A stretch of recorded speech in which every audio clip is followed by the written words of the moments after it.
everyone. In today's class, we'll be studying about pointers and structures. Pointers are nothing but, as you know, it holds the address of another variable, and structures are your user-defined data type. That is, you had three types of data type. One is built-in data types like int, float, char, whereas you also have this derived data type like arrays and strings. That is, they are made based using the help of the built-in data type, and the third data type is this user-defined data type. That is, user only will define it and then declare it and use it.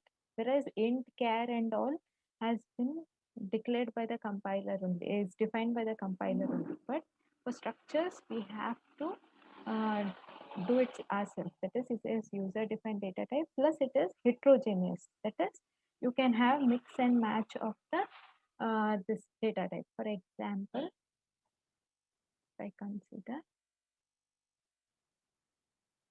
okay, so if I consider one example, see if you are using int, directly you will not declare it, sorry, you will not define it, you will declare it. But if I am using structures, I have to write struct, okay, give one name. For example, I'll give name as S of the structure. Then you have to define what all this structure will have, okay, followed by a semicolon. Maybe I want one int data a, one more char data, okay.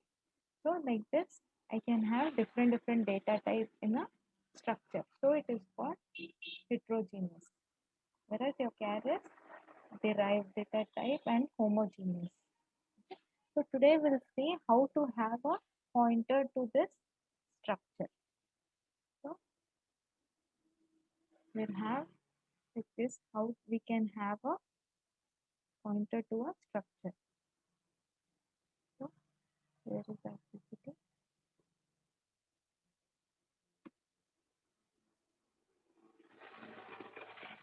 Okay. So in today's class we'll be studying how to use pointer and structure, and also advantage and disadvantage of a pointer. Okay. So let's see what is structure. Structure is a collection of homogeneous or heterogeneous data types. That is, either it is not mandatory that you have heterogeneous data type, you can have homogeneous data type too. Okay. So this collection of homogeneous or heterogeneous data type. Homogeneous means same. You can have in a structure all the integer, or you can have int, char, float, combination of all. And how we have a pointer to a variable, pointer to a function, pointer to array, we can also create pointer to a structure also. Okay. And the pointer that contains address of a structure variable is known as pointer to a structure. Okay. So let's see how to have a pointer to a structure. That is, we have defined a structure called student. Okay. As you can see, the definition of this struct student has two data types. That is, one is char, array, a character of array, that is name of 20, and another is age of int. And then I'm declaring. Okay. See, where you declare int or char, which are built in, you need not define it because definition was there in the compiler. Only directly you write int and the variable name. But here, first you have to define the structure, then declare. Now S1 I'm declaring. How to declare S1? What is the name of the data type? It is a structure data type, and name of the data type is student. It is user defined. You can have your own name. And same way, we can create a pointer structure. Any variable you have to take, and for any pointers, you know, star is required, and before that we need to follow the same data type. So what is the data type? Struct student. Okay. So in this example, what is happening? S1 is a structure variable and PS is a pointer variable. Okay. So what we can do is, we'll see how to use it. Okay. Now I have declared two variables, S1 a normal structure variable, PS a pointer structure variable. Now I have to make this PS to point to S1. So as I said you, okay, when we have a block. Okay, if you have a single variable, you can have ampersand s1. Okay, so here what we can do is to point this ps to s1 structure, I have to write ps is equal to ampersand of s1. Okay, and now before how you would use, if you had used a normal structure, you would use a dot in C and all. What you would use, if I want to access the members of structure, these are called the members of structure. As you can see in struct student, how many members are there? Two are there. First one is name, second one is age. So if you would use it in normal, that is, if you would use it in via normal methods without pointer, how you would use? You would write the name of the structure variable s1, then dot age, okay, and s1 dot char. Okay, whereas if you are using pointer, you have to use arrow mark.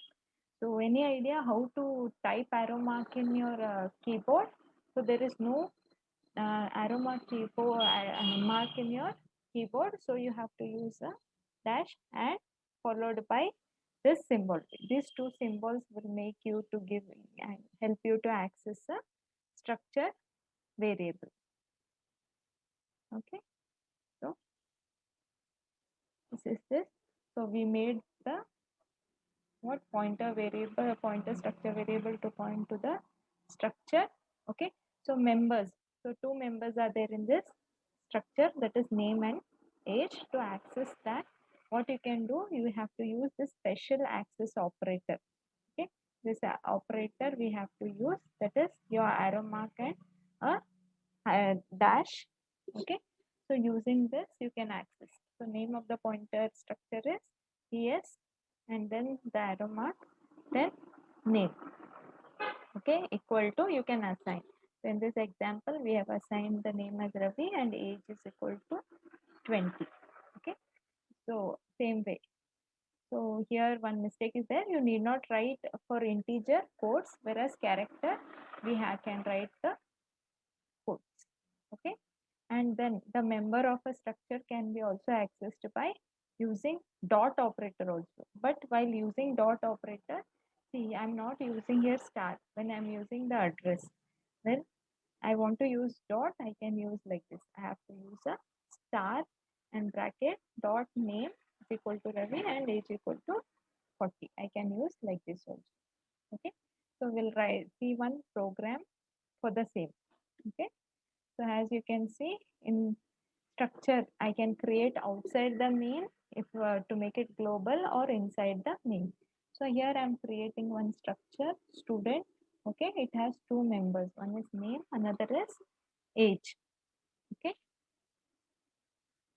so what I'll do is struct.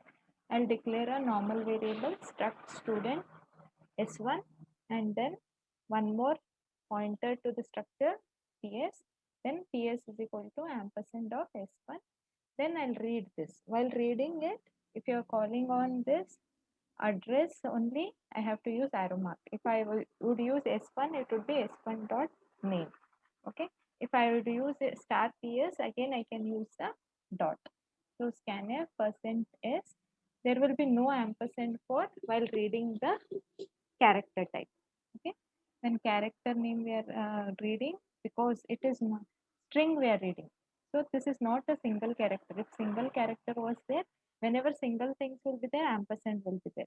But whenever we have, see here, this is a character of array, so we cannot use ampersand. We have to write just ps arrow mark name. Whereas age is a single value, that is your integer value. So what you can do is ampersand. Okay, then what I'm doing, I'm printing the same.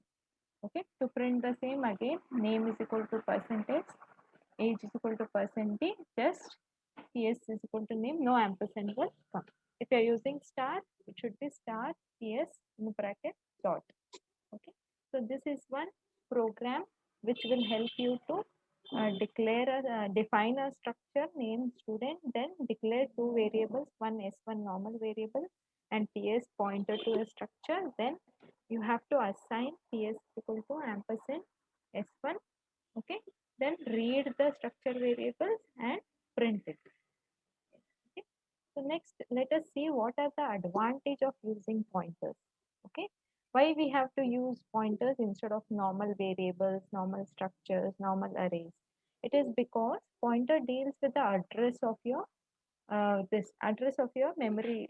It will deal with the memory location only because it holds the address, and because of this, speed of the execution increases. It doesn't matter when you're writing the small program, but when you have a bigger program, bigger software. Okay, so if you have to write ATM software, any other software, if or your WhatsApp only, if it was very slow, do you use it? No, right? So to make your software very fast, we have to make your program efficient. So program will increase the speed of execution, and also it allows dynamic memory allocation and deallocation. That is, two types of memory allocation is there. One is static memory allocation, another is dynamic memory allocation. So if you use static memory allocation, irrespective of how much memory you use, for example, if I write,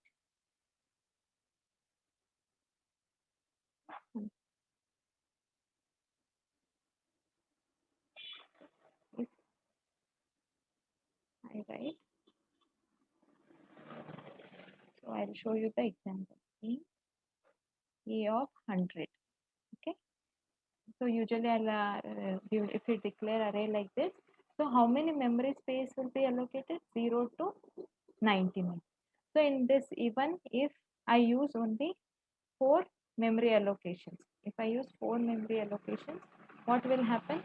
Okay, remaining, okay, in 100 only I'm using 4. So remaining 96 memory allocation will be pasted. So this is with your this if you use static memory allocation. Okay. So if I use dynamic memory allocation, how much is required? Only that much memory will be allocated. So if you have very less memory in your computer, memory will be not wasted. Okay. So using pointer arrays, strings, structures can be handled. So that is, if you use instead of normal array, normal pointers, normal structures, if you use pointer array, pointer string, pointer structures, your program will become efficient and faster. Okay. And also using pointers, we are able to create complex data structure. This will be very useful to write the bigger programs. And also in the upcoming chapters, you'll be studying how to create complex data structure. That is your own user data types, how to create using pointers. You'll be studying about trees, stacks, queues, linked list in further chapter. Okay. And also if you have pointers, you can use call by reference parameter passing method. Okay. So let's see what are the disadvantage of pointers. So disadvantages, it is very complicated to handle as compared to normal variables. You have to be very careful, and if you do dynamic memory allocation, compulsory you have to free the memory. If you have not free the memory leak problems will occur. Okay. And also uninitialized pointer variables will cause problem. If you will only declare the pointer and not initialize it, it will be very difficult. It will give to one problem, that is dangling pointer problem. So you do one activity today, that is find out, Google out what is dangling pointer. Okay. And post it in Google Classroom. And if sufficient memory is not available, what happens? If sufficient memory is not available during runtime for storage of pointers, the program might crash. So these are some of the disadvantage of pointers. So this was today's class. So what we discussed today is only two things, that is how to use a pointer and a structure, and what are the advantage and disadvantage of pointers. Okay. So hope you have understood the class. So let's now see how well you have understood. So we'll see some quiz questions.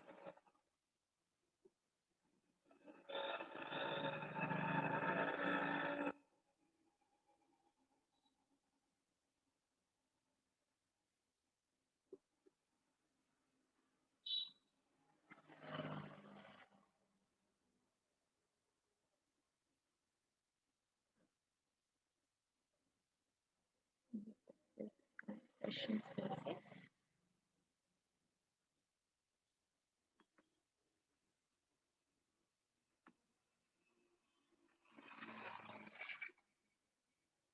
In Google Classroom, I have attached some quiz questions.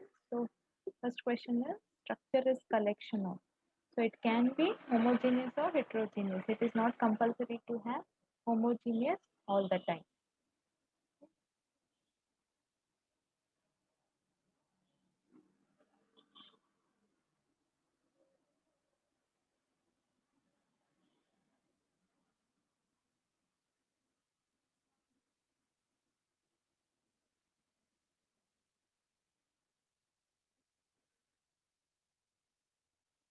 So the first question is structure is a collection of homogeneous or heterogeneous. You can have either homogeneous or heterogeneous.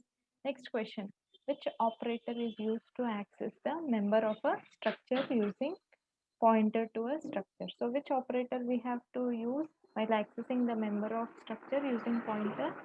That is your second one, arrow mark. Okay. The answer is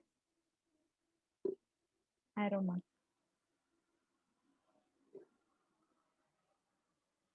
Okay. Next, can we create a pointer to a structure? Yes. And next, using pointer, can we create complex data structure like trees and linked lists? Yes, that was the advantage, right? And whether pointer supports dynamic memory allocation and deallocation? Yes, the pointers are meant for that only.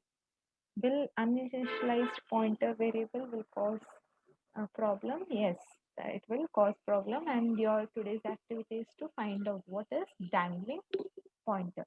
So now let's see some of the important questions which might come in your exam related to this. So questions asked in your model question is write a program to illustrate a pointer to a structure. So just now I explained you one program. You can write same thing. That is how we can use a pointer and a structure together. You can have a struct student and then a pointer, then try to access, read those values and access it.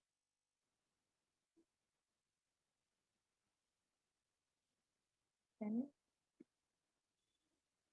there is one more question. It is any other question in this? So you can write what are the advantage and disadvantage of pointers. Okay. So these are some of the important questions. And one more is explain pointer to structure with example. So what is pointer to structure? You have to declare a structure. You have to declare a pointer to a structure. First you have to define the structure. Then write some examples, write a program and explain the same. So this was about pointers and structures.